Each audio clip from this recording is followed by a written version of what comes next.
AI for democracy के इस कार्यक्रम में आज हमारे बीच में आईपीयू के सेक्रेटरी जनरल, आईपीयू दुनिया के 190 से ज्यादा देश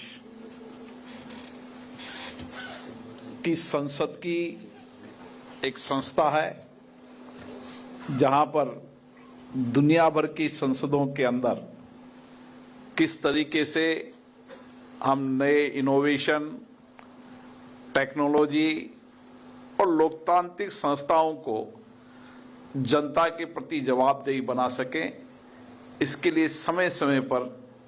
दुनिया के सभी पार्लियामेंट चर्चा करते रहते हैं।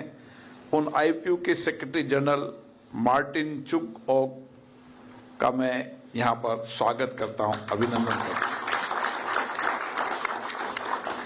पार्लियामेंट ऑफ हंगरी के पार्लियामेंट के डिप्टी चेयरमैन लेजोस आलाव जी का भी मैं स्वागत करता हूं। मिस जिमेना सोफिया विवेरोस, जो हम एलन फाउंडेशन की मैक्सिको से आई है, और विशेष रूप से जिनके सानिध्य में ये कार्यक्रम का आयोजन हो रहा है, भारत की संस्कृति, भारत के नैतिक मूल्य, भारत की आध्यात्मिक को दुनिया में हम कैसे भारत की आध्यात्मिक संस्कृति के ज्ञान को पहुंचा सकते हैं, इसके लिए लंबे समय से विश्व गायत्री परिवार लगातार प्रयास कर रहा है, और विश्व गायत्री परिवार ने दुनिया के कई देशों के अंदर जाकर भारतीय संस्कृति, आध्यात्मिक, भारत की ज्ञान परंपरा को पहुंचाने का बहुत बड़ा काम किया है। मैं डॉक्टर चिन्मय पांडे जी को भी धन्यवाद देता हूं, जिन्होंने इस कार्यक्रम का आयोजन किया। मेरा चिन्मय पांडे जी के दादाजी आचार्य श्री राम शर्मा जी और माता जी ने भारत नहीं दुनिया के अंदर कई लोगों के जीवन को वैदिक रूप से, आध्यात्मिक संस्कृति के रूप में लोगों के बहुत बड़े जीवन को परिवर्तन करने का काम किया, और लगातार ये संस्था छोटे गांव से लेकर बड़े शहर और दुनिया के कई देशों के अंदर इस आध्यात्मिक नैतिक मूल्यों को पहुंचाने का काम कर रही है। और इसी के साथ यहां पर जो देव संस्कृति विद्यालय है, जो अद्भुत है, जहां देव संस्कृति विद्यालय के अंदर नैतिक आध्यात्मिक मूल्यों की शिक्षा तो दी जाती है, लेकिन साथ में आधुनिकता में टेक्नोलॉजी, जो भी दुनिया की नई शिक्षा पद्धति है, उस शिक्षा पद्धति को भी भारतीय नैतिक मूल्य, आध्यात्मिक के शिक्षा देकर एक नैतिक समाज के निर्माण के लिए इस विश्वविद्यालय की बहुत बड़ी भूमिका है। मेरा कई बार वहां जाना हुआ। जिस विद्यालय के अंदर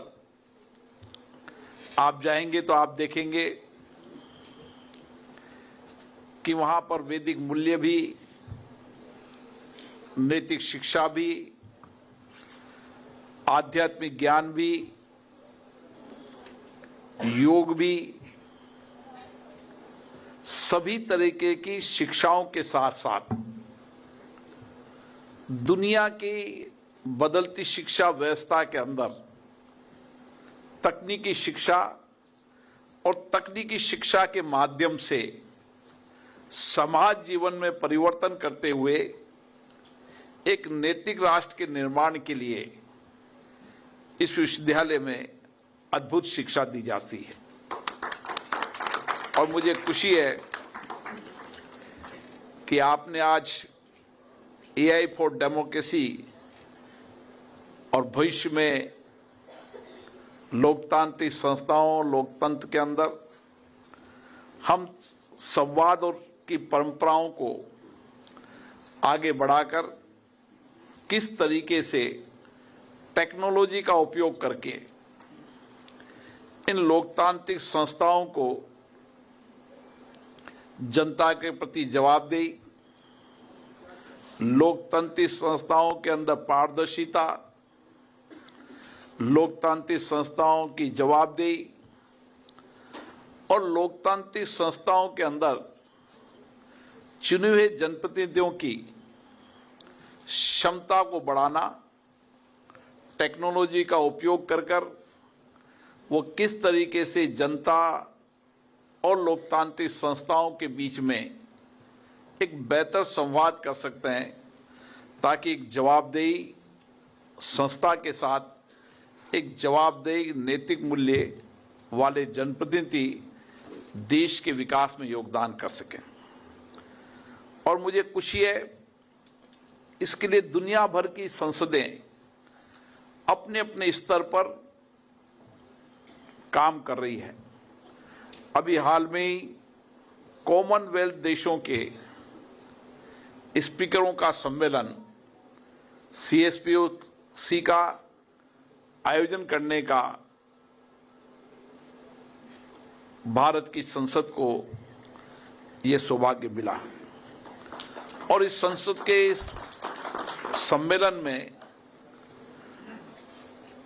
कॉमनवेल्थ पार्लियामेंट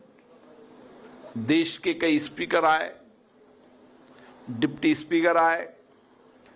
प्रतिनिधि आए और इसमें लंबी चर्चा हुई कि हम किस तरीके से लोकतांत्रिक संस्थाओं के अंदर AI का उपयोग करें, एक जवाबदेही टेक्नोलॉजी का उपयोग करें, एक उत्तरदायी टेक्नोलॉजी का उपयोग करें, ताकि हम देश की सभी लोकतांत्रिक संस्थाओं को, उनकी कार्य संस्कृति को, संवाद को, चर्चा को एक बेहतर बना सकें। और इसके लिए भारत की संसद भी बड़े स्तर पर काम कर रही है। भारत की संसद के साथ हमारी राज्य की विधानसभाएं वह भी टेक्नोलॉजी पर काम कर रही है। और भारत के अंदर विधानसभाएं, लोकसभा, सारी विधानसभा, लोकसभा आज पेपरलेस हो चुकी है। यह हम सबके लिए, क्योंकि भारत दुनिया की सबसे बड़ी डेमोक्रेसी वाला देश है, डेमोग्राफी भी हमारी अद्भुत है, हमारी भाषा विविधताएं भी है, हमारे खान पान, रहन सहन भी विविधताएं वाले हैं। इतनी विविधता वालों देश होने के बाद भी हमने प्रयास किया कि AI का प्रयोग जवाबदेही के साथ होना चाहिए, उत्तरदायी के साथ होना चाहिए, विश्वसनीयता के साथ होना चाहिए। और इसीलिए इस दिशा के अंदर भारत की संसद ने डिजिटल संसद, इस डिजिटल संसद के अंदर सभी राज्य की विधानसभाएं और हमारे लोकसभा, राज्यसभा, उसकी कार्रवाई आप एक प्लेटफॉर्म पर देख सकते हैं। और 2026 तक डिजिटल संसद के अंदर सारी विधानसभाओं की कार्रवाई, डिबेट, चर्चा, वह भी आप एक प्लेटफॉर्म पर देख सकते हैं। और इसीलिए हमने इसमें बड़े स्तर पर काम करना शुरू किया है। आज अधिकतर हमारी विधानसभाएं, ज्यादातर नहीं सारी विधानसभाएं पेपरलेस हो चुकी है। उनकी जितनी भी डिबेट है, जितनी भी चर्चा है, जितने भी विधेयक पास हुए हैं, जितने भी बजट हैं, राज्य के जितने भी मुद्दे हैं, केंद्र के जितने मुद्दे हैं, उन सब डिबेट को विधानसभा शुरू होने से लेकर अभी तक डिजिटलाइजेशन का काम हो चुका है। और 2026 तक जो बची विधानसभा के अंदर भी ये पूरा काम होने के बाद हम देश में एक ऐसा मॉडल देंगे कि दुनिया की सारी संसदें भारत की राज्य की विधानसभाओं से लेकर संसद की कार्रवाइयों को एक प्लेटफॉर्म पर देख सके और उसके अंदर नए इनोवेशन मिले। उस इनोवेशन के साथ हमने ये भी प्रयास किया है कि उसमें एआई का उपयोग हो, क्योंकि विषय मेटा डेटा पर आप सब्जेक्ट को, मुद्दे पर, चर्चा पर जब कभी जाएंगे तो इतने सारे उन डिबेट के अंदर आप कैसे सर्च कर पाएंगे। इसलिए एआई टेक्नोलॉजी का उपयोग करते हुए सारी राज्य की विधानसभाएं, लोकसभा एक प्लेटफॉर्म पर आएगी और मेटा डेटा से आप सब्जेक्ट और राज्य के सारे विषयों को भी देख पाएंगे, पढ़ पाएंगे। इससे हमारे लोकतांत्रिक संस्थाओं के अंदर हमारे जनप्रतिनिधियों की क्षमता बढ़ेगी, डिबेट चर्चा का स्तर ऊंचा होगा और कानून बनाते समय हम संपूर्ण लोगों के विचारों के मत का समावेशन करते हुए कानून भी बेहतर बनाएंगे और कानून बनाते समय राज्य की विधानसभा, लोकसभा में चर्चा भी अच्छी होगी। इसके लिए भारत टेक्निकली रूप से मैं कह सकता हूं कि एआई के रूप में भारत तकनीकी नवाचारों का एक नया मॉडल बनेगा दुनिया की संसदों के लिए। मुझे खुशी है कि माननीय प्रधानमंत्री जी के नेतृत्व में आज दुनिया की सबसे बड़ी एआई कॉन्फ्रेंस यहां हो रही है, जिसमें 100 से ज्यादा देशों के लोग आए हैं, प्रतिनिधि आए हैं, राष्ट्र अध्यक्ष आए हैं, संसद के सदस्य आए हैं और ये सब यहां पर किस तरीके से बदलती दुनिया के अंदर हम एआई का उपयोग करते हुए किस तरीके से लोगों के क्षमता निर्माण, इंडस्ट्रीज हो, एग्रीकल्चर सेक्टर हो, चाहे अन्य सेक्टर हो, उनकी उत्पादकता को बढ़ाना और दुनिया के अंदर सबसे नौजवान देश भारत है। आज भारत का नौजवान तकनीकी रूप से नए नवाचार कर रहा है और इसीलिए भारत की ये युवा जनसंख्या ही भारत की सबसे बड़ी ताकत है और इसीलिए इस ताकत का उपयोग सही दिशा में हो, सकारात्मक हो, नवाचार के रूप में हो, ताकि दुनिया की चुनौतियों का समाधान भारत दे सके और इस दिशा के अंदर हम आगे बढ़ रहे हैं। मुझे आशा है कि हमारा टैलेंट दुनिया के अंदर अभूतपूर्व है, हमारे नौजवानों की क्षमता, चिंतन, नवाचार, आत्मविश्वास अद्भुत है, क्योंकि उसमें आध्यात्मिक नैतिक मूल्य भी है। और देव संस्कृति विद्यालय जहां टेक्नोलॉजी के रूप में तकनीकी नवाचारों में नौजवानों को वेद देविक शिक्षा दे रहा है, उसके साथ साथ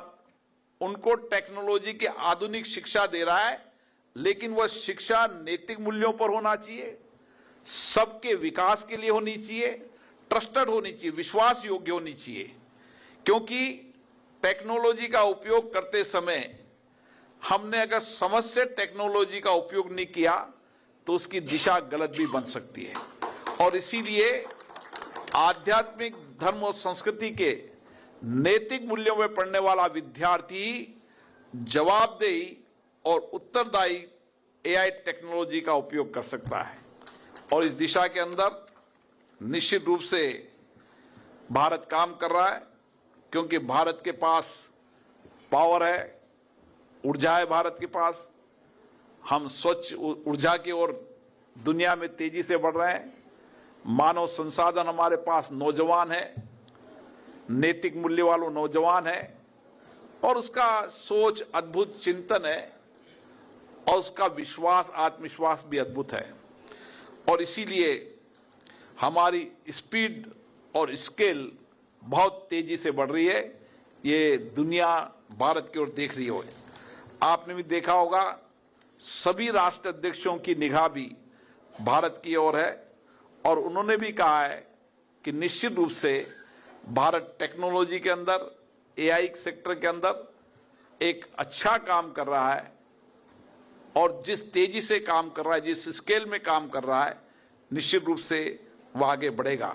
हमारी हमेशा सोच और चिंतन में सर्वजन हिताय सर्वजन सुखाय है। हम दुनिया को परिवार मानते हैं। वसुदेव कुटुंबकम हमारी संस्कृति है, और हमारा विचार सर्वजन हिताय और सर्वजन सुखाय का है। इसीलिए मुझे आशा है एआई टेक्नोलॉजी पर होने वाली ये कॉन्फ्रेंस निश्चित रूप से नई दिशा देगी, और हम इसका उपयोग पारदर्शी से करेंगे, जवाबदेही से करेंगे, विश्वास योग्य करेंगे, और टेक्नोलॉजी का मशीनों से में इसका उपयोग है, लेकिन हमारा मानव संसाधन सही दिशा की ओर इसके काम को करेगा। मैं पुनः यहाँ पर आए सभी लोगों को बहुत बहुत साधुवाद देता हूँ, और इस चर्चा संवाद से हमें नई दिशा मिलेगी, और हम भारत के अंदर नैतिक मूल्यों के आधार पर समावेशी